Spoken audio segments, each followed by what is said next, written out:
In this video, I'm going to show you guys how to do some basic piston glitching. Piston glitching's been around for a long time now, and it's used for a lot of really cool projects, but I haven't seen really any videos explaining how to do it, even though it's a pretty simple thing to do. So let's get started. So piston glitching is the ability to stack two parts inside each other using a piston. And the way you do it is like so. Make sure this is at the correct height. Put the starting position at 0 and you're done.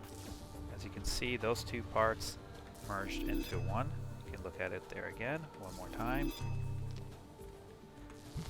There are some rules to what you can stack and you can't stack, and for example, if I put this engine here, it does not want to go inside the block. However, if, for example, I take a seat and place it here, like that, this will go inside without a problem. I'm not entirely sure why some blocks will merge and others won't, but you can quickly figure out what does and what doesn't with a little bit of practice. One thing that you can do is you can stack something like two motors together, such as here. So you have two cores now, but it appears as if you have one. You can also do some uneven stacks like this one, and these will fit inside each other without any problems. One thing the game does not like is when you try to merge parts using two pistons. For example, I'm not able to merge these two jets by squeezing them with pistons into each other. Another thing the game does not like is when you try to stack hinges like this. It is possible to stack hinges inside cockpits, but the results can be a little iffy. The piston position doesn't necessarily need to be 0. As a matter of fact, you can control the piston as normal.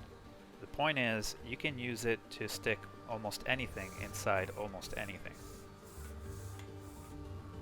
You can use the piston to conceal weapons into the cockpit, and it works perfectly fine as long as you get the correct position. For example, this works. However, this position here will cause it to shoot the cockpit.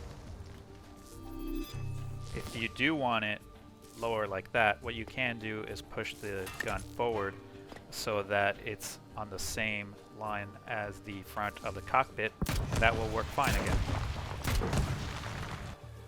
You will have to play around a little bit to learn all the do's and don'ts, but it is a great way to pack a lot of features in compact spaces. Now that we've covered the basics, I'm going to show you guys a couple of machines I've worked on that use pistons, so you have an idea of what you could do with this technique. When you look at this jet, you'll realize right away that it has two engines stacked inside the cockpit. But what you don't realize is that it actually has 4 jet engines, and the 4th one is inside the rear.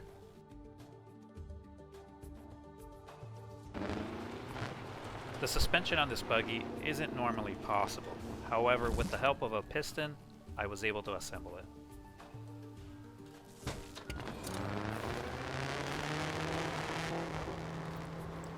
The nose cone and wheel arches on this car are done through piston stacking.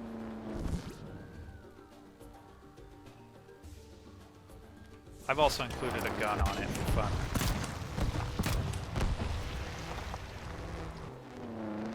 This car has fancy wheel arches and some hidden cannons. Now that part isn't piston stacking, however this is. There are actually 4 cannons there instead of 2.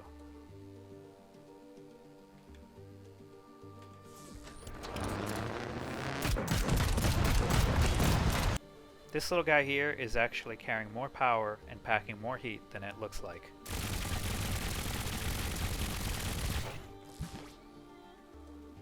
There are stacked guns, engines, and even wings for extra lift.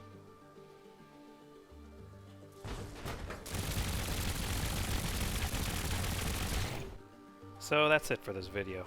If you wish to play around with these vehicles or use them as reference, they will be on my Steam workshop and the link is in the description. Have a good one.